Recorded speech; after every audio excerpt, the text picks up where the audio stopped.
Toxic productivity puts too much emphasis on the outcome instead of the process, ignoring the creator's authentic connection with their own creative self.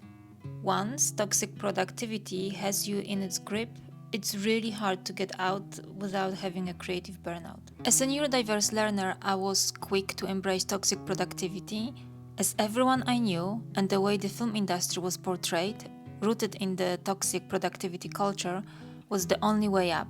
I was swept away by the tsunami of toxic productivity in my mid-20s.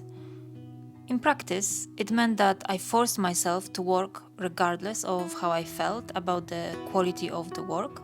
I didn't reflect on my creative process, which ironically I didn't even consider part of my creative practice, as I was so fixated on the final product and the perfect outcome.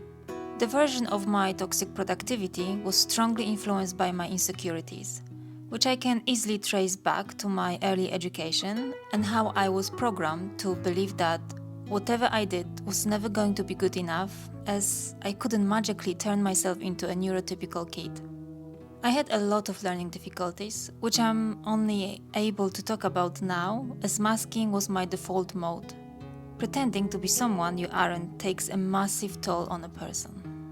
Toxic productivity won't recognize anger, tiredness, stress, or anxiety as the pressure to move on from one project to another without reflection on your work and the creative process is always high.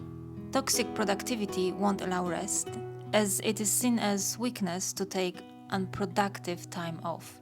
Toxic productivity takes away the mindful engagement with our own creative process and creative self.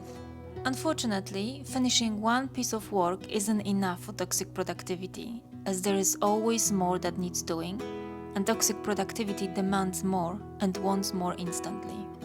To prevent toxic productivity from completely overtaking my life, I try, which is an ongoing effort, to create a non-judgmental space where I can develop my work. My focus used to be on producing a perfect story. Since then, I consciously avoid perfection and redirect my focus and energy towards conscious engagement with the project. Over time, I realized that not all the projects want or need to be turned into a film or a video, and I learned how to accept the direction the project wants me to take.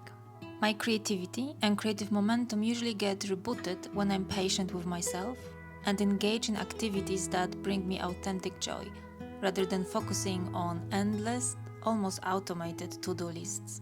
I found that being mindfully rooted in daily life, such as cooking, baking, exercising, spending time with my family, and having a strong connection to nature, walking, looking after my balcony garden, trips to the seaside, helped me keep my toxic productivity at bay. There are days my prevention methods don't work, and I'm swept off my feet by mostly anxiety, which toxic productivity thrives on. However, in those instances, I try not to get really down, because on the positive side, I was able to recognize when toxic productivity took over, and I can try to mitigate the consequences of my active engagement with toxic productivity.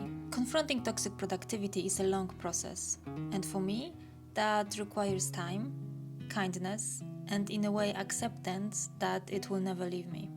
However, knowing that I can still create despite my tendencies towards accommodating toxic productivity gives me hope that my projects don't need to cause creative burnout.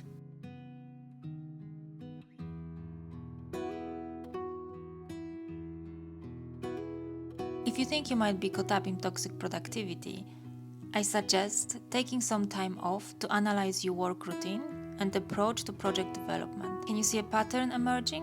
What are the signs that could indicate you are in the grips of toxic productivity? For example, if you feel anxious about taking time off and not working on your project, that might be the sign that toxic productivity is in your orbit.